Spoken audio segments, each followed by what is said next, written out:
The Department of Defense just gave a briefing on the situation in Afghanistan. Officials say more evacuations from the Kabul airport happened overnight, and 4,000 troops will be on the ground there by the end of the day. Senior Pentagon reporter Louis Martinez joins me live now for more. Louis, we're hearing that the Taliban is holding a press conference right now. We know they've been trying to paint a picture of a different kind of Taliban compared to 20 years ago. What are you hearing? That's right, Diane. The Taliban is holding this news conference in Kabul right now, and it's going to be very interesting to hear exactly what exactly they are going to say. We've heard these messages over the last couple of days since they entered Kabul that they are going to provide law and order in the city.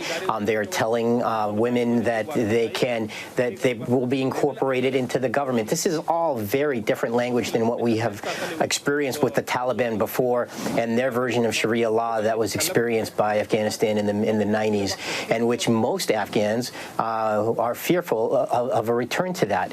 But it's going to be interesting to see exactly what the Taliban does. We know that they are much more skilled in the operations of social media, in their messaging, and so it's really it is a different type of Taliban than what we experience. But if it is, how long will it actually be that way? These are just a lot of questions that remain to be answered in the wake of this Taliban takeover of Kabul and Afghanistan. And Louis, almost every major newspaper had that image posted on the front of it of people yesterday at the airport in Kabul clinging to planes, trying to get inside, trying to get on the planes, you name it. We're hearing that the airport's secured now, that the runway's cleared. So how are things looking at the airport in Kabul now? And what's the ability like for people to get to the airport safely?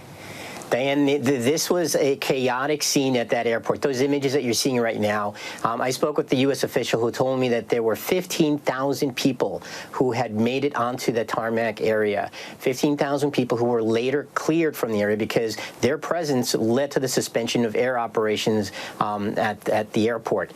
When they were finally removed, we saw this pace resume of C-17s coming in with additional military forces.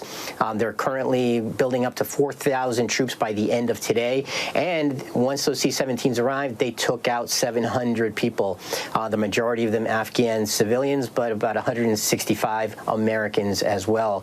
So we just heard at this Pentagon briefing just a short time ago that security is fine at the airport, that it is safe and secure, that security has been reestablished by U.S. forces as well as from other countries' forces that were there yesterday, and that the plan is that they want to build up operations to get people out so that eventually they can build up to a plane a day, a plane an hour, and maybe transport as many as 5,000 to 9,000 people out per day through a mix of military aircraft, through a mix of commercial aircraft. Right now, there's only limited commercial operations underway, but this is a very large airport. The U.S. military controls the northern side of this airport. On the other half of the runway is the civilian side, and while the U.S. is ensuring security on the northern side, the southern side is being ensured by the Taliban.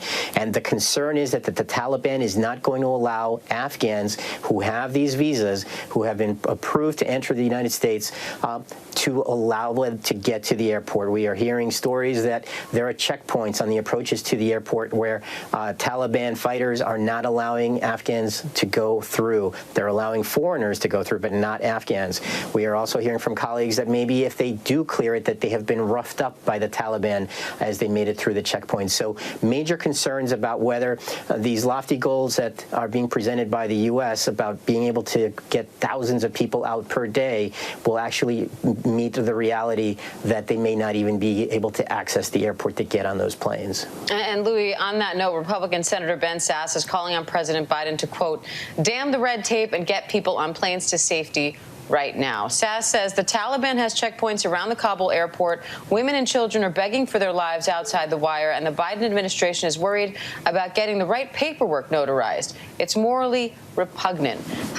Any response from the administration to those accusations that aren't just coming from Sasse, but that's just an example of some of the criticism that the administration is receiving right now? How are they responding to that, and what's the military doing to try to speed this all up?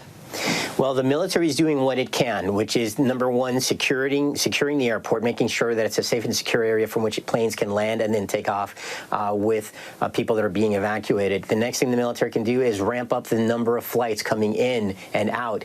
We know that the military is right now in control of the air traffic control at the airport to make sure that all of these incoming flights from the military, as well as potentially civilian aircraft, eventually do come and go.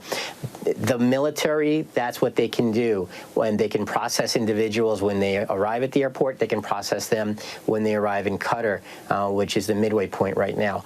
But the majority of this work is being taken by the State Department because they are the ones that are processing the requests. They are continuing to come in, even in the way, especially in the wake of what happened this weekend with the takeover in Kabul.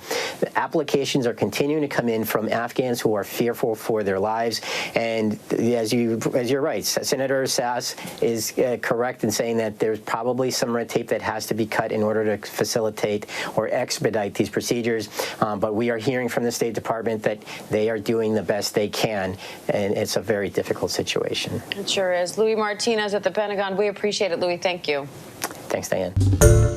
Hi, everyone. George Stephanopoulos here. Thanks for checking out the ABC News YouTube channel. If you'd like to get more videos, show highlights, and watch live event coverage, click on the right over here to subscribe to our channel. And don't forget to download the ABC News app for breaking news alerts. Thanks for watching.